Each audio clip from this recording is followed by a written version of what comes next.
Am I the asshole for refusing to return the $600 gift I bought my mom for Christmas? To start, I want to mention that unlike my wife, I have a very good relationship with my mom. And because my siblings can always afford pricey gifts for my mom, this year I decided to gift her something nice and expensive for once on Christmas. Though I'm currently unemployed, but I worked for the past few months and my wife and I have a joint account. I already know this is gonna go down. You taking money from the joint account to buy your mom a gift that you cannot afford.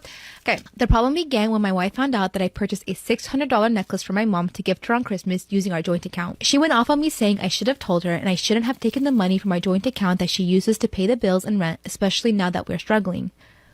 Dumbass! Like what? I asked why should I tell her since it's for both of us, but she reminded me that despite that being true, 1, I no longer work, and 2, 600 is a lot and I should have consulted her, but the reasons I didn't are 1, I feel that it's my money too and I can make purchases using our joint account, and 2, I know if I told my wife, she refused to let me buy the gift solely because she hates my mom.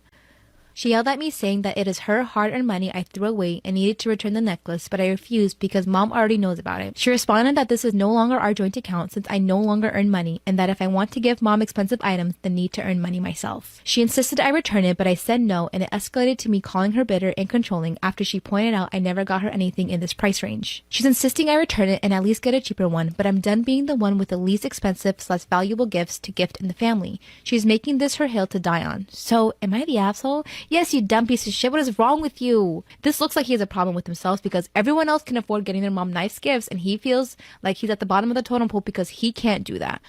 That sounds like a you problem. Go get a job. You think I would want a gift from someone who doesn't have a job and I see like, oh shit, my son is jobless and he bought me a $600 necklace? I don't want that.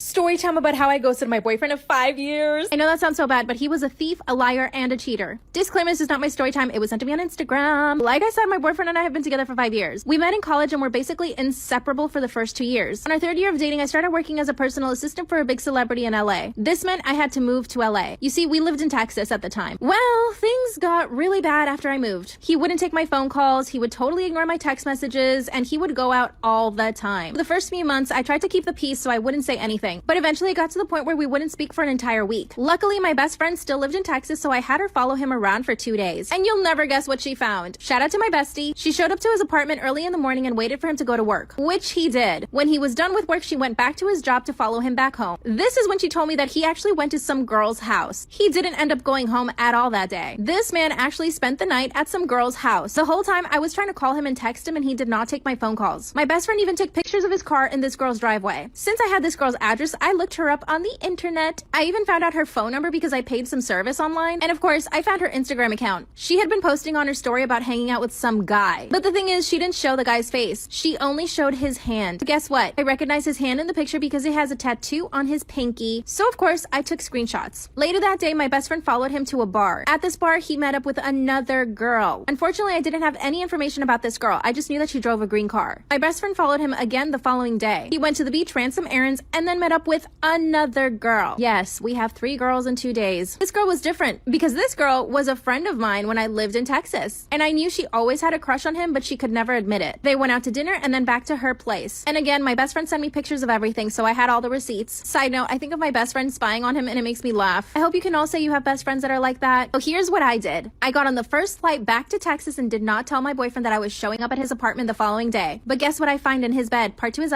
story time about how I ghosted my boyfriend of 5 years. I show up to my boyfriend's apartment to catch him in the act and you'll never guess what I found in his bed. Disclaimer, this is not my story time. I was sending me on Instagram. My lying, cheating boyfriend had given me a key to his apartment. So I unlock the apartment and make my way towards his bedroom, really quietly. When I walk into his bedroom, I find him curled up in his bed with another girl. He's holding her in his arms, totally fast asleep. The worst part is, I recognize the girl that was with him. It was one of the girls who I used to be friends with in Texas. I walked backwards and closed the door behind me. That's when I just started, oh yeah, and then I wanted him to pay me back the $3,000 he owed me. You see, when we first started dating, he needed a loan for his car. I helped him out and gave him $3,000, which he promised to pay me. Obviously, we dated for 5 years and I never saw any of that money. So aside from him being a cheater and a liar, he was a thief. I left the note and the cards and left his apartment. I went to my parents' house and stayed with them for the weekend. Of course, my boyfriend, ex, showed up to my parents' house and begged to talk to me. My father told him to leave me alone and to never speak to me again. My dad told him that when he was ready to pay him the money. That made me laugh. I was totally crushed. I blocked him on everything, even through email. Of course, he got on someone else's phone and tried to contact me that way, but I never replied. He sends me emails every now and then and promises to pay me the money back. A few days ago, he sent me a picture of an engagement ring. He keeps telling me that I'm the best thing that he's ever had, and that he's sorry and blah blah blah. I kind of want to reply to him, but I know that that's a bad idea, right? Or should I just talk to him and see what he has to say? What do you guys think? Story time about how my parents caught me selling my undies online. Disclaimer, this is not my story time. I sent me on Instagram. I'm extremely spoiled. My family is extremely rich. This allows me to buy whatever I want. The problem is my dad caught me sneaking out of my window, so he grounded me for 2 months and took away my allowance. And my allowance is a lot. My dad usually gave me $150 a week. With that money, I would go to Starbucks every single day before school, and I would also treat my friends to Starbucks every now and then, more like every day. My friends and I would go to restaurants and have fancy dinners and lunches, and I also had a car. I would also go shopping almost every single Friday with my friends. I would get manicures and pedicures, and I could basically buy myself whatever I wanted just by asking my dad for the money. But now that I was grounded, that was not going to happen. By the way, I'm 20 now, but this was 3 years ago, so I was 17 when all of this happened. I can confidently say that I was like the queen bee in my high school. Number 1, I was in the cheerleading squad. Number 2, I was super pretty popular and had lots of money. Therefore, everyone wanted to hang out with me. I knew that I needed to maintain my status and also the life that I had become accustomed to. Not being able to go to Starbucks every single morning really made me depressed. That probably made you roll your eyes, but I said what I said. Now, there was no way I was going to go get a job somewhere. You would never catch me working at a cafe or a restaurant or something like that. So I knew I had to start making my own money online somehow. I did some research and found out that people would sell pictures and video of their feet. So I signed up for this stupid website and decided to do it. The problem was that by the end of the week, I had only made $46. This was clearly not enough. So I did some more research and found out that you could actually sell your undies. So I took my last $200, went to Victoria's Secret and stocked up on undies. And this is when things get really fun. So I took my last $200, went to Victoria's Secret and stocked up on undies. I signed up to this website and within a week, I had about 80 orders. So that means in 1 week, I sold $2,000 worth of my own underwear. This is when I realized that I could charge way more than I had been. So I doubled the price and the following week, I made $4,000. So here's the first mistake I made. I decided to tell my girlfriends about it and they decided to sign up and start selling their own undies. After a month, all of my friends and I were selling our undies and we were all making bank. This also meant that we were spending lots of money. I started buying designer handbags and shoes. One of my friends even put a down payment to a car and her parents started asking her tons of questions. And so did mine. Part 3. When my parents realized that I was buying all these designer bags and shoes, they started asking me questions. I was strong and I kept my mouth shut. Now my friends, on the other hand, who were also selling their undies, one of them got questioned by her parents and she gave up all the information. She even told her parents that I was the mastermind behind everything and that I had told all the other girls to start selling their undies, which was true. So it was official, I had been caught. Of course, my mom's friend runs straight over to my house and she starts spilling all the beans to my parents. My dad and mom came straight to my room and started rummaging through everything. That's when they find all my purses, my shoes, had stacks of cash in my drawers, and under my mattress. All of my friends got grounded, but my parents decided to take it a step further. They were so disgusted with me that they actually kicked me out of the house. But the good news is I had a lot of money, so I got myself a really nice apartment. So joke's on my parents. With all the money that I made, I decided to start a side hustle. I have my own employees and run my business from my house. My parents and I still talk and my dad's even invested into my new company. When I look back at what I did, I do feel shame, but at the same time, I've become so successful from that money. What should I invest in next? Story time about when I stuffed my face with edibles before dinner with my wife's parents. Recently, I traveled to Denver, Colorado with my wife and her parents. As a resident of a non-legalized state and as someone who is too much of a pussy to regularly buy illegal drugs, the thing I was looking forward to most was the chance to buy fancy legal tree.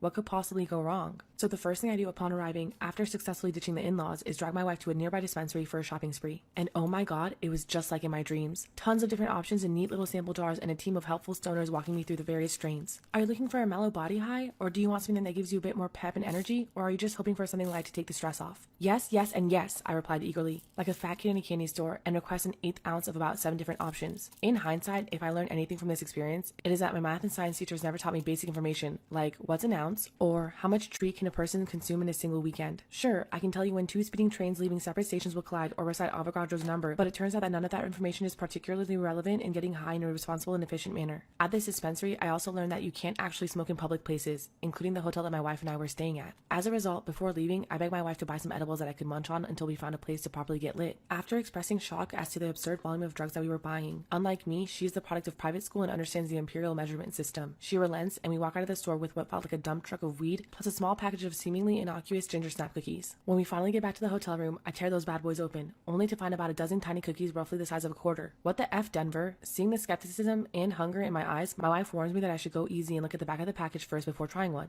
Dose size, 1/2 of a cookie. I read silently as I start taking microbites from the edges like a giant chinchilla gnawing on a sunflower seed. But what kind of a savage only eats half of a cookie? So a second later, I covertly pop the remainder into my mouth. And then I quickly stuff another 2 cookies in my mouth for good measure the minute my wife turns her back. We may not have legal tree back home, but I routinely devour an entire package of Milanos in one sitting without breaking a sweat. Your move, tiny ginger snaps. About 30 minutes later, we're in the backseat of a parent's rental car on the way to dinner. And that's when things start to go tits up. My stomach growls, loudly and angrily. My wife looks at me with inquisitive eyes that seem to say, diarrhea, but I merely clutch my tummy and mumble something about altitude sickness. You didn't eat the whole cookie, did you? She asks, 10% in genuine concern and 90% seething in irritation. Of course not, I respond, avoiding eye contact for the remainder of the car ride. A few minutes later, we're climbing out of her parents' rental car and heading into some trendy farm-to-table restaurant. I don't remember how I made it to my seat, and I don't remember even looking at the menu, but I do remember the concerned look on the waiter's face as he asked me if I was doing all right. Keep it together, man, I say to myself. My wife's sudden groan suggests that I may have also said that to the waiter. Things are going downhill fast. The waiter nods sympathetically, takes our orders, and then heads to the next table. The moment he walks away, my wife is staring daggers at me. I start to worry that the jig is up. You are sweating from your entire face, she says, both with pity and disgust. Not quite knowing what to do, I reach for my napkin and proceed to blot my cheeks, nose, neck, chin, and forehead. Things only go downhill from here when my wife's mom looks at me with concern and asks if I'm alright. At this point, my wife's mom looks over at me with some concern. Are you alright? She asks kindly. Yeah, the food's just a bit spicy, I reply, far too quick to realize that we had literally just ordered and there was nothing on the table except for a basket of dinner rolls. My wife kicks me under the table to grab my attention. Bathroom, now, she hisses. Get it together. I reluctantly get up from the table and head for the toilet. After splashing several handfuls of water on my face, I approach a urinal and start to pee. Now, one of the more disconcerting effects of those tiny ginger snap monsters is feeling that time has become untethered from reality. As I'm peeing, I start to get the very unsettling feeling that I have been taking a piss for the better part of an hour and that my wife must be pacing around the restaurant worried about me. But deep down, I know that this is absurd. I've been peeing all my life, sometimes multiple times a day. I've probably taken more than 50,000 leaks, and it usually only takes about a minute at most. So given that my typical pee is no more than 60 seconds, and given that it feels like I'm about halfway done, that means I've probably only been standing here about 30 seconds, right? But the guy at the urinal next to me doesn't respond, and instead starts shuffling away from me midstream, like a startled penguin. I try, albeit unsuccessfully, to break the eye contact. After finally finishing, I again splash some water on my face before returning to my seat, making sure to apologize to the table for being gone such a long time, just in case my mouth was off. Next, I try to briefly engage in small talk with my wife's father, but I am far too high to understand what either of us is saying. Not wanting to start laughing uncontrollably at the wrong moment, or really at any moment, I figure the safest idea is to nod my head periodically and drink a ton of water. Nothing cures mental fatigue like water, right? To my wife's horror, I stand up, grab my water glass, and thrust it out to the waiter, who unfortunately is on the opposite side of the restaurant. But he turns out to be really cool and, after making his way over to our table, tells me he'll do his best to keep me stocked with ice water for the rest of the meal. He also helpfully suggests that if the dinner rolls aren't too spicy for me, I should probably eat 1 or 2 so that I'm not sitting there on an empty stomach. Smart man. However, after going through all the bread on the table and 3 glasses of water, I start to get worried that I need actual food to offset the growing paranoia from these tiny ginger snap devils. Do you think I should flag down the waiter again and ask what's taking so long? I suggest helpfully to my wife. What? We literally just ordered 3 fucking minutes ago. And at that exchange, my wife loses her cool. How many cookies did you eat? She demands. Whoa, easy there, Torquemada, I respond, somewhat horrified at her outburst. I had a few cookies, but keep it down. I don't want your parents to know how fucked up I am right now. Really? They're sitting 2 feet away from you. They know. I look up, and for the first time I notice both of my in-laws just staring at me for what felt like an eternity. At that point, my wife's singular focus was on getting me out of the restaurant. So after a few spastic, 2-handed waves goodbye to my in-laws, she rushed me to the door like a Secret Service agent evacuating the president. My night after that was a whirlwind of barfing and groveling, mixed with a few vain attempts at getting handsy back in the hotel room. But being the absolute awesome sweetie that she is, my wife stuck with me through the whole nightmare, whispering over and over again in my ear, please don't die, we have a mortgage. Storytime on how I kissed my boyfriend's best friend on New Year's Day. I know. Before you judge me, hear me out. So on the day of New Year's Eve, my boyfriend called me and canceled our plans to go be with his baby mama. After he's been telling me how much he's so done with his baby mama and that he wants nothing to do with her and that he only talks to her for his kid. Well, me obviously being crushed, I called up all my friends so that we can go out and I can get my mind off of things. I didn't want to go into the New Year's sad. Positive vibes only, baby. So me and my friends end up finding a party to go to and his best friend happened to be there. I thought nothing of it. He was actually pretty cool. He was hanging out with all of us, partying, drinking. We were just having a good time. It was all fun and games till that clock strike 12. Like for part 2. Part 2 on how I kissed my boyfriend's best friend on New Year's Day. So like I said, we were all drinking, just having a good old time. Maybe we had a little bit too much to drink because when that clock struck 12, everyone started kissing. I looked at my boyfriend's best friend and he looked at me just smiling. Hunty, that smile had me melting. I grabbed him and we started making out. YOLO. Yes, I made the first move and I would do it again. My boyfriend found out and he was pissed, but I didn't care because he deserved it. And me and his friend started dating and are still currently together.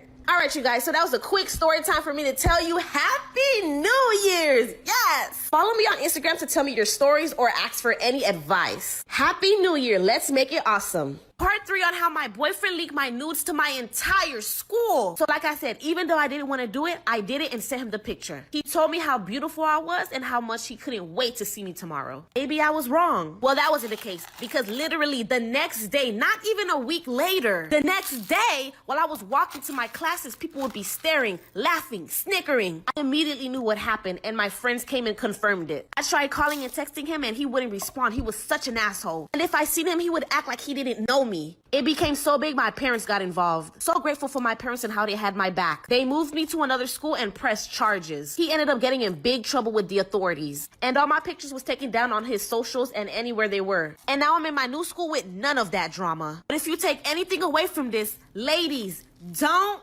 do it. Story time on how I sent my nudes to my dad. I'm talking full, clear, tunnel vision to my cat child. Just know this story ends with me getting my behind beat. So I was 17 at the time and I had a boyfriend who was also 17 and we've been together for 1 year. We were in the same grade, but we always had different classes, so I usually seen him during lunch. My parents were super strict and religious, so we had to keep our relationship on the low. So my boyfriend always asked me to send him nudes, but I never had the guts to send it to him. One day over the phone, me and my boyfriend had a heart-to-heart and he told me that he would never break my trust and that I can trust him with everything. So I decided I was going to surprise him for his birthday and send him the, The night before his birthday, I decided I was going to send him the nudes exactly at 12 a.m. Biggest mistake ever. Like for part 2. Part 2 on how I sent my nudes to my dad. Like I said, I decided to surprise my boyfriend with the for his birthday. When the clock struck midnight was when exactly I was going to send the pictures and wish him a happy birthday. On my phone, my boyfriend name was David with a red heart emoji, and my dad was under dad with the 2 pink heart emojis. 2 very different contacts, but at the same time, way too close. I took the pictures with nothing on. I'm talking full birthday suit. I bent down in front of that mirror, legs wide open, and one in a bed with my selfie stick. I was literally so anxious that I didn't even realize what happened. When I went to go text my boyfriend, my dad texted me. I thought I just swiped up the message to get it out my way, but instead I hit the message. So once I hit the message, it switched me from texting my boyfriend to texting my dad.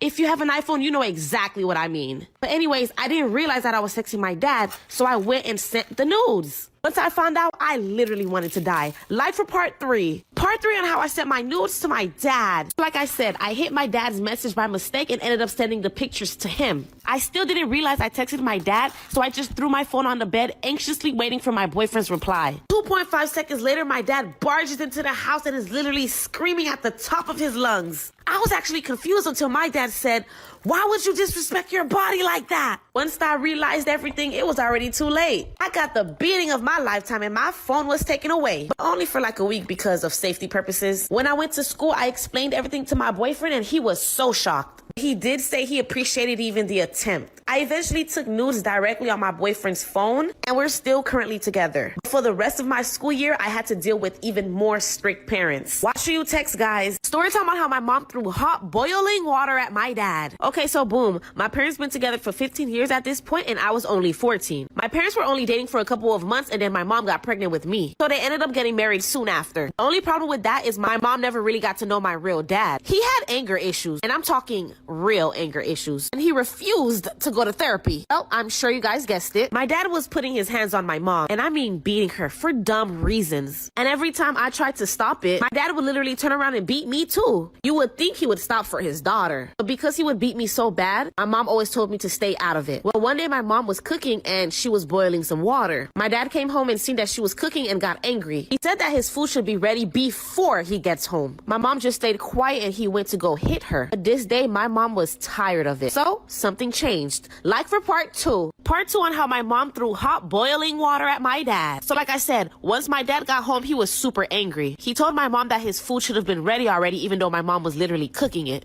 So he went to beat her. but my mom was sick of it. But as he went to hit her, my mom just took the boiling water and threw it at his face. My dad screamed, ran upstairs, and went into the bathroom. My mom took the keys, ran to the car, and we drove to her sister's house. My mom was hysterical. No one in our family knew what was going on in our household, so we had to explain everything to everyone. We called the cops on my dad, and now he's in jail. But I did ask my mom what changed this time. She said she couldn't stand there anymore, but not because of her, but because of me. She didn't want me to grow up thinking this was okay, and that this how men treat their women. And she definitely didn't want him to lay one more finger on me ever again. So she had to build up the courage for herself and for me both. And I will always be super proud of my mom. Story time on how I caught the deacon sleeping with the altar boy in the same room as me. Okay, so boom, I have a religious family that goes to church every Sunday. My parents would always volunteer me to help around in church, so half of my life I lived at church. The deacon of the church was 48, and the altar boy, who was also my friend, was 12. Now this story gets straight to the point. There's not really any backstory. There was nothing suspicious at all. The deacon and the altar boy barely spoke to each other. Like literally no one in church or anyone around the church who helped suspected anything. Well, one day my pastor asked me to fold 100 linens. It was for a church party that was happening. He set me up in one of the rooms that were barely used and told me he was going to send somebody to help. 20 minutes in, I got cold since I was sitting under the vent, so I moved to the corner of the room. The corner I moved to, you barely couldn't see me because I was covered by benches. 10 minutes after I moved, the deacon and the altar boy walks into the room, locks the door, and starts making out, and it doesn't stop there. Like for part 2.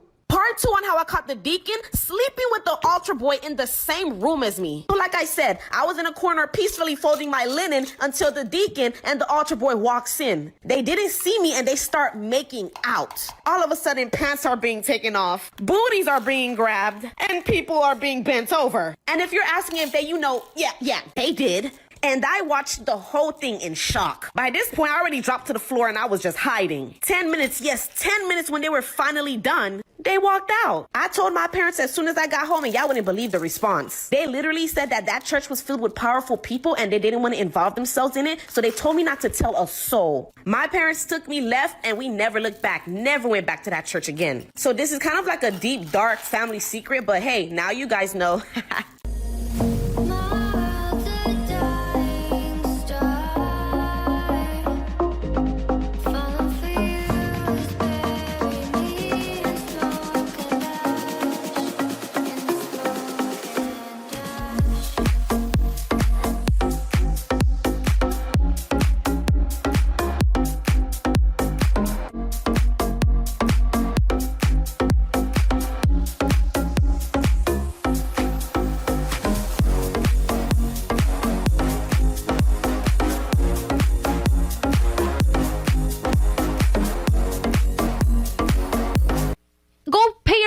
Wife, you have family. As a mom would not want her kid to spend that kind of money that they don't have. Men are fucking stupid sometimes. Asshole. I can't sleep, so I want to tell you what's keeping me up at night, because I feel so guilty, literally. Basically, growing up, my uncle had a lot of, like, exotic animals, and he would hide them from my grandparents, like, my entire family. But he would tell me, because, like, I wouldn't snitch, right? So this one time, he was just like, okay, like, I have a surprise, like, I got a new one. And I was like, okay. So I go to the backyard, I go to the cage, and there's a crocodile. And I was just like, you're lying. Like, Jordan, it's mountains/deserts. Like, it's just no business for a crocodile to exist there, right? So, that was already weird. And again, like, the only deal that we had was, like, I get to, like, play with the pets as long as, like, I don't snitch on you. And he was okay with it. So one time he was just like, let's go take this on a walk, right? And I know that sounds like I'm lying. Like, I know, but, like, wallah, this is real. Like, I know this sounds so stupid, but, like, me and my uncle, like, really took a crocodile, like, on a walk in our neighborhood. Like, actually, this happened. And basically, like, I was younger, like, I was, like, maybe 10 at the time, so, like, I still, like, would hold my uncle's hand, like, when I was crossing the street. And basically, like, like, the crocodile got run over. Like, it was totally my fault, because, like, I distracted my uncle, like, whatever. It was totally my fault. And it's, like, like, I already kind of feel guilty about that one. Like, that one really, like, weighed heavy on my soul for a while there. But, like, we've moved on. Like, that was ages ago. But I just remembered something. So, like, when it got run over, obviously, like, the dude came out and he was just, like, like, what the fuck? Like, it's a crocodile. And then he was like, wait, like, I'm not in trouble. Like, I'm not gonna get in trouble with my, the police or anything, because you can't have this crocodile. So then they both just agreed to, like, not talk about it or call the cops or anything. And then they just, like, moved on from the situation. My grandpa, my uncle, made me, like, wait next to, like, the sidewalk with, like, the unalived crocodile on the side until he can, like, pull up with his car so we can just put it inside. And then, like, he got rid of of it. I never saw it again, right? But that year, everyone's birthday gifts were like leather goods. And I just thought about it, and I just got rid of that wallet like a year ago. I had that wallet for so long. Like I had the pet crocodile for so long, just holding my cards with me this whole time. Oh, that's cursed. That's bad vibe. Oh yeah, and basically after the crocodile situation, he got an eagle. And long story short, I fucked up. It was my fault. I forgot to lock the gate or the cage, whatever, and the eagle flew away. And we really thought it was gone, right? And it was gone for a full day, so we just kind of gave up on it, whatever, we moved on. The next day, I actually just got a bunny, so I was really excited. Me and my cousin got bunnies. My cousin was playing with his inside, I was playing with mine outside, and the eagle, took mine. I didn't even get to name it yet, so I don't think I have good luck with bunnies or animals, really. Pets love me, though. Dogs, cats, so cute. Other animals, absolutely not. It's not working out for me. Never did I ever think that I'd be telling this story to the public, but I'm going to tell you because it is so fucking funny. I am going to tell you because I'm pissed. There's no better time than now, do you know what I mean? Because, I was at my Christmas work party, say it 5 times fast, last weekend, yeah? We leave the venue, right? There I am, stealing 2 bottles of Merlot, in my fucking jacket, running out of the venue, thinking I'm a fucking bad bitch. I'm not, because I fucking dropped the bottle of Merlot right outside the venue and everyone saw. That's not even the worst part, right? Get my boyfriend's car, pick up my mate, go back to her house, yeah? I needed a piss when I got there. Got to my mate's house and thought, fuck me, I'm dying for a piss, yeah? So I try and take my knickers off. However, lo and behold, they are actually stuck betwixt my cheeks. I thought to myself, this is strange. Why can I not take my knickers down? Because something was pulling on my arse hair. So, I was like a forensic scientist, yeah? I did my research. I looked in my pants, couldn't tell what it was. But all I knew is that my fucking pants was stuck to me, like glue. Get my boyfriend involved, I said, oi, boyfriend, come here now. Something's wrong with my pants and my arsehole. He comes in the toilet, right, puts on his glasses and inspects my crack. And says, yeah, there is something wrong. And I say, beloved boyfriend, what is it? What is betwixt my cheeks? Lo and behold, he pulls back the flap of my knickers. And to his absolute dismise, he sees chewing gum stuck in between my fucking arse crack. In which I was concerned, because I thought, fuck. That is why it feels like my arse cheeks are stuck together like glue. So then, my poor boyfriend had to grab the fabric of my pants and wax them off my arsehole because the chewing gum had fused to my arse hair and was stuck to my pants, that he had to literally wax my arsehole hair off to get my pants off my arse crack. And when I tell you, right, that boy fucking loves me, he had to witness me getting my arsehole waxed with chewing gum. And I had to throw my pants in the bin because there was a whole bush stuck to it. Found it! Had a girl pregnant and she wanted to get an abortion, but I didn't want that. She ended up not getting one, but now she is not involved at all.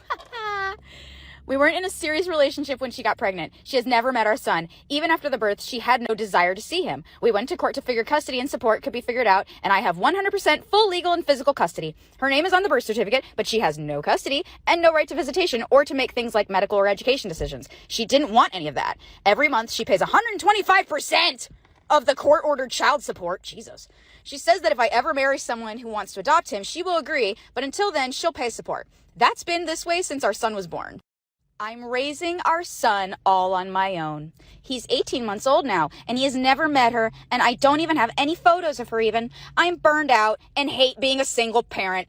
I love my son, but I resent him. My family tries to help when they can, but I do it most of the time, and I won't ever hurt or neglect him, but I'm exhausted all the time. I tried to go to court to give her split custody, but because she wanted an abortion and I didn't, and she made it clear she would never be involved after the birth, and because we went to court when he was 6 months old, but because we already went after he was born and agreed on things, and now she pays more support than is court ordered, the judge said he can't force her to look after him.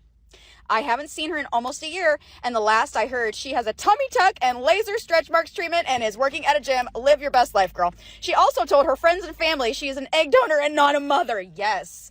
She is a deadbeat mom, and the court won't do anything and is forcing me to struggle as a single parent. Do I have any legal remedies here?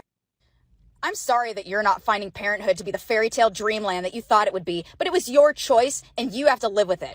So let me get this straight. You resent the child you forced someone else to bring into the world under the condition that you be the sole caregiver? Why would you want to damage your child like that by forcing them to spend time with someone who wants nothing to do with them? How can you call someone you forced to give birth under the condition that she has nothing to do with the child a deadbeat when she pays more than the required child support? Deadbeats don't pay 125% of child support. She is not a deadbeat. The only problem here is that you want to shirk your responsibility as a single parent and dump the work on someone else because of one or all of these things. 1, you're too cheap to hire a nanny and want the court to order her to be your free slave instead. 2, you are abusive and want power over her because she escaped you, and you have an abusive mentality and can't stand that your plan to control her failed. 3, you're too selfish to accept that you are not parent material and simply arrange an adoption to a qualified parent or parents who can do the job they signed up for, unlike you. She wanted an abortion and I didn't, and she made it clear she would never be involved after birth. If you didn't want to be an exhausted, cranky, single parent, then you should have simply said, yeah, abortion, awesome, best idea ever, and then promptly driven her to the clinic, put your money on the counter, and supported her for a few days after that. Yo, y'all people at Walmart, y'all gotta chill. I'm not kidding. I just came out of Walmart. I had to pick up a couple things before the game today. I'm on the frozen aisle because I'm still looking for Little Debbie Christmas tree ice cream. At this point, it's a myth because I still can't find it. Anyway, a man come walking by me. He got like 6 kids. His youngest baby, got to be about 2, is going ham. I mean, throwing things, screaming, trying to get out of the buggy, and he's handling it like a champ. Anyways, this woman comes walking by him, snarls her nose like, are all those kids yours? This dude looked her dead in the face and said, of course not, ma'am. I work for a condom company. These are just customer complaints. Oh! When I tell you, this woman's face got real red, she was like, I have never. He said, well, now you have. Worry about yourself.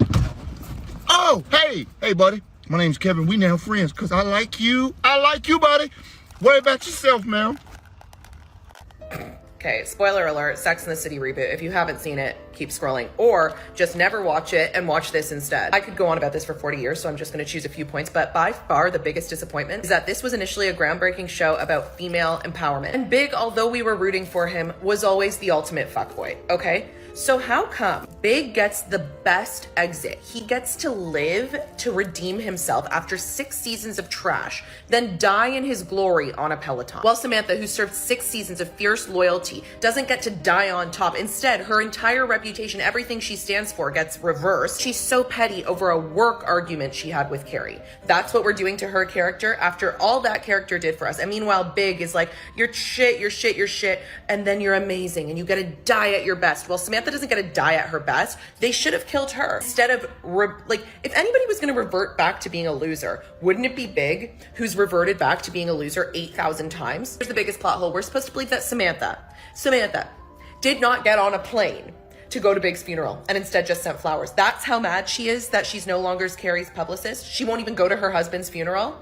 That's how strong their friendship was, that a little misunderstanding about work just fucking wiped out all that loyalty. So what's the upshot? Okay, Samantha's been a loser this whole time. And yeah, you can find happiness over 40, but it'll only last till you're 50. And all 6 seasons we watched was all for nothing because this guy just bites it on a Peloton in the end. And sorry, Carrie, that's not how we use and just like that. I can't believe I have to tell you this. We don't say things like, and just like that, Big died. No, we say, and just like that, I was dumped on a Post-it note. And just like that, I laughed all the way to the bank. We don't say, and just like that, world genocide. And just like that, Big died. No, that's not how we use them. I think we all agree. Like, we're just pretending this isn't. I hate when shows do this. Like, now I gotta watch season 1 knowing that these fucking dum-dums chose to make it season 1. Oh, who cares? She's not really your friend and he dies. We have to pretend this doesn't exist. We just have to. Fucking dumb. We were already short Samantha. Now we're short Willie Garson. And now you're killing off a third. Why? This is how you fuck up a legacy. All right, I'm done.